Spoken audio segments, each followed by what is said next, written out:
Why would I switch from a dependable, rugged mountain bike to an e-bike? And some people say e-bikes aren't really bikes, and I'll share my thoughts on that in a couple minutes here. But it all started with our move from northern Illinois to the Ozarks. As you know, northern Illinois, relatively flat. Here it's up one hill, down the next, up one hill, down the next. And I've always ridden for fun. Exercise is just a side benefit. I would regularly, after work, hop on my bike, go for a ride, help me sort my day out, clear my mind, come home, have a nice evening. When you're careening down one hill and huffing and puffing up the next, it's anything but fun. It was just, anyway, it was not my thing, we'll put it that way. So I'd mostly quit riding, and I kind of missed it. Then I started looking at e-bikes. And E stands for electric, and I say it stands for extra. Because what an e-bike is ideally suited to do is to give you some extra power as you're pedaling. In other words, it multiplies your efforts.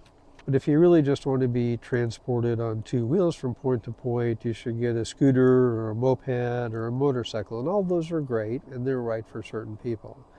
But an e-bike is really intended to be a bike that you have to pedal and put effort into. Now, most e-bikes do have a throttle, mine does, and when you push the throttle, you don't have to pedal. It'll haul you wherever, but really not for very long because that's really hard on the battery. Now, I ran into a guy that also has his first e-bike, and he was complaining he's not even getting 20 miles out of a battery charge.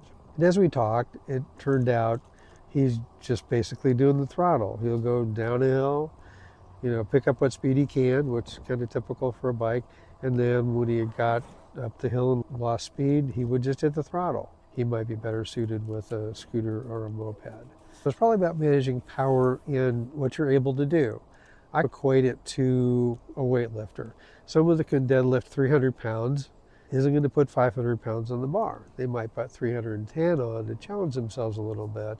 And to me, that's the point behind the multiplier of an e-bike. Mine has 5 power modes from, 0 and then 1 to 5. So I can decide just how much of an assist I'm going to get. A lot of times I'm on 1 or 2, sometimes 3. It varies on the terrain, and it's also got 8 speeds on the gears. There is a bit of a learning curve to managing the gears and the power boost. And you really don't want to be on a 5, for example, when you're going from a stop at a stoplight. The bike will take off on you and it's hard to control. When I decided, okay, an e-bike maybe gets me back to biking, I had to figure out, okay, what e-bike do I need? And I came up with some criteria that were the right criteria for me. And these are the criteria that I came up with, again, for me, for where I live. First was a powerful motor. It needed to be able to get up those hills, or really there wasn't any point to this thing. So powerful motor, number 1. Number 2, good brakes, because, going down those hills really fast can be sometimes scarier than trying to get up that next hill. So I needed good, dependable brakes, front and back. And third, needs a really good battery. Again, being the first time, I don't know how these batteries work and manage when you're dealing with this hilly terrain, because you do have the downhills where you're using 0 battery, and then uphills where you're using some and maybe a lot of battery. So I wanted a battery with a lot of power because I wanted to be able to get places. And my state has laws on e-bikes of what the power motor can be and some things like that. Frankly, I wanted it to look good. I went for a little more styling that looked like a bike that happened to be an electric bike instead of an electric bike that happened to be a bike. Now again, this isn't sponsored, it's just you and me. So nobody's paying me to say I bought this bike because I like it. I just bought this bike, spent my own money with it. There were bikes I liked better, in particular the Solar Sparrow. I really thought that's a great bike, but it only had a 500 watt motor. And I just wasn't sure it was going to get up these hills, and that's the number 1 reason I'm getting an e-bike. And I ended up getting an Lectric X Peak 2.0 extended range. Maxed out the battery power, has a 750 watt motor, which is the maximum in my state. I think the brakes are good, and it looks nice. And I've actually had a lot of compliments about it. Pulled into a flea market on Saturday and was slow cruising by the booths, and people would stop me and ask me, what's this bike? Oh, you might have just seen a hummingbird fly by. There's still a few in the area, although they're getting pretty thin. Anyway, one thing I didn't think about that the bike had is fat tires. And I'm really, really glad it's got the fat tires because I ride on a combination of pavement, gravel, dirt. Where I live, they do have bike lanes on the roads, but those bike lanes are just strewn with gravel and rocks. So that fat tire, to me anyway, gives me some more stability and looks cool. Overall, I'm happy with the bike. I think I made the right choice for me.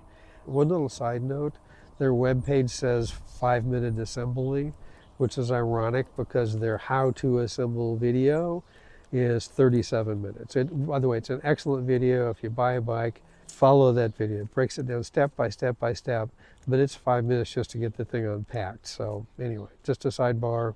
I have done some mods to address a few issues that I had concerns with. Number one was a mirror. Especially since I run in streets sometimes, it's really important to see what's behind me. The mirror I got's probably not going to be the mirror I'm going to keep. It's kind of smallish. But I did get one that sticks on the end of the handlebars because frankly there's just not a lot of real estate on the handlebar, and I've got other stuff to put on there. I took the seat off of my Fuji. Seats are really a personal choice. I like the seat off my Fuji a whole lot better than the one that came with the bike, so that was just a swap out. Added a bell. The bell is from my wife's college bike. It's really old school, but it does a job because you've got to be able to alert people you're coming, especially when I'm riding on these walking, biking trails. And honestly, people are so engrossed in their phone or whatever, half the time they still don't hear the bell, but I've got a bell. I wanted to increase my visibility on this bike. It's a black and gray bike, blends in a bit. I've added lights to the sides. I've added 3M reflective tape to both of the fenders. So I'm a little bit more visible than I was before. I do plan to add a camera mount, which will take up pretty much what space is left on the handlebars. I'm still shopping for cameras and get that figured out. And I have on order, back order, a MIPS helmet. In case you're not familiar, a MIPS helmet provides a lot more protection, especially from a lateral fall. They're kind of pricey, but they're worth their money. And the one I've got on order, which hopefully someday will be here, is also lit, which provides some extra visibility. Riding an e-bike is different. Like I alluded to earlier, there's more to manage. You're dealing with the gears like you do on any multi-gear bike. But dealing with the power settings at the same time takes a little bit because the power settings are on one side and the gear shifts are on the other side. And you really do have to actively manage both of those if you're going to ride safely and also manage the battery power. I will admit, I will use that throttle sometimes when I'm getting to the top of a big hill and I'm just starting to huff and puff. I'll punch that a little bit to get to that top and then lay off of it. So again, pleasure first, exercise second, so I feel okay with doing that when I need to. If you're a bike rider and riding's just getting to be too much for you, whether it's your geography or your age or your fitness level, take a good look at e-bikes. They might be the solution for you.